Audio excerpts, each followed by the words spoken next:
আসসালামু আলাইকুম আর রাহমাতুল্লাহ বারাকাতু। আজকে কি রান্না হবে আপনাদের সাথে অনেক দিন পরে একটা ভিডিও নিয়ে হাজির হইলাম। দেখা যাক কি করা যায়। আজকে আমি ছিম আলু কাটি নিলাম, সাথে আছে মাছ নিলাম, রুই মাছ ভিজাইলাম। রুই মাছ দিয়ে ছিম আলু দিয়ে রান্না করবো। আজকে আছে আমার মুরগির মাংস, এটা দিয়ে আমি আজকে সুইট চিলি সস রান্না করবো। পোলাপানি অনেকদিন সুইট চিলি খাই নাই, বারবার রিকোয়েস্ট করতেছে। এখান থেকে এক টুকরা রুই মাছ দিয়ে ভর্তা বানাইমো সিম দিয়ে, ইনশাল্লাহ সাথে থাকেন। এগুলোরে কাটি এখন পিস পিস করে নিতে হইব, তারপরে বিসমিল্লাহ করে রান্না শুরু করবো। এখন মাংসগুলো কাটাকাটি হয়ে গেছে, মশলা দিয়ে মাখাই ফেলাইছি। কি মশলা দিয়ে মাখছি জানতে চাইলে কমেন্ট করবেন, পরের ভিডিওতে দেখাই দিব ইনশাল্লাহ। মাছগুলো কাটাকাটি হয়ে গেছে। মাছ তো সবাই জানেন, হলুদ লবণ মরিচ দিয়ে একটু ম্যারিনেট করে নিলাম। এখন দুই ফ্রাই প্যান বসাই দিলাম, দুই চুলায় দুটো ফ্রাই প্যান দিয়ে দিলাম। একটু গরম হোক, তারপরে তেল দিয়ে দিব। এই ফ্রাই প্যানে চিকেন ফ্রাই করবো, আর একটা ফ্রাই প্যানে মাছ ফ্রাই করবো সিম আলু দিয়ে রান্না করার জন্য। এবার আস্তে আস্তে ফ্রাই করে নিই, তারপরে বাকি প্রসেসিং। চিকেন ফ্রাই করে চিকেন ফ্রাই হয়ে গেলে তারপরে আস্তে আস্তে মশলা দিতে হইব। এদিকে আমার মাছও হয়ে গেছে, মাছ ভাজা হয়ে গেল। এখন কী কয় সিম আলু রান্না করে ফেলাইব।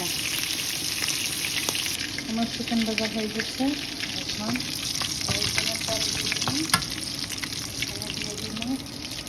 কাঁচা গার্লিক এবং রসুন এবং আদা, রসুন আদার একটু 20 সেকেন্ড ফ্রাই করবো। লাল হয়ে যাবে, ছোটো করে নিয়ে একটু মশলাটা দিলে খুব সুন্দর গ্রান আছে। তারপরে দিয়ে দিব পেঁয়াজ। পেঁয়াজকে আমি 4 টুকরো করে কাটিয়ে নিলাম। পেঁয়াজের সাথে আছে কাঁচামরিচ, এগুলো দিয়ে দেবো।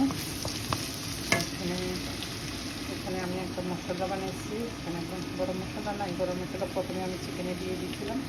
এখন আছে জিরা, মরিচের গুঁড়া, হলুদের গুঁড়া, কিছু ফ্রাই করে নিচ্ছি। আলু বসাই তারপর পানি দিয়ে দিই। পেঁয়াজ দিতে আরাম করতাম না, পেঁয়াজের থাকবো। তারপর চিকেন করছিলাম, চিকেন আমার ছিল নর্মাল ছিল। প্রথমে হয়ে দিচ্ছে দিতে রাখছি আমি। এখন আমার ঘরে ফ্রেশ, এখন আমি এটা দিয়ে দিল। আর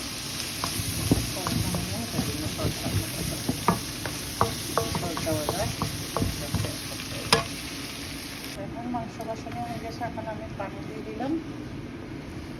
এখন 5-10 মিনিট, 10-15 মিনিট লাগবে, হয়তো থাক।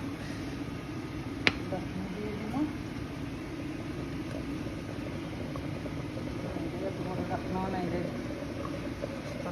রাখনা ছোট হোক, আস্তে আস্তে হোক, তারপরে আবার ফাইনাল লুক। এখন এই আমার চিকেন চিলি সসের ফাইনাল লুক। কালারটা অনেক সুন্দর আসছে, জানি না ভিডিওতে কেমন আসতেছে, একদম ফাইনাল। আর এখানে হয়ে গেল সিম আলু মাছ, এখানে সিম দিয়ে ভর্তা বানানো। যে ভর্তার জন্য প্রিপারেশন হয়েছে, মাছ মুখি আর সিমগুলো রেখে সিমের সাথে আমি কয়টা আলু সম্রাও দিলাম। আলু সম্রা দিয়ে সিম দিয়ে ভর্তাটা অনেক মজা হয়। তো ভালো থাকেন, আজকের জন্য এই ভিডিওটা এখানে শেষ করলাম। আল্লাহ হাফেজ।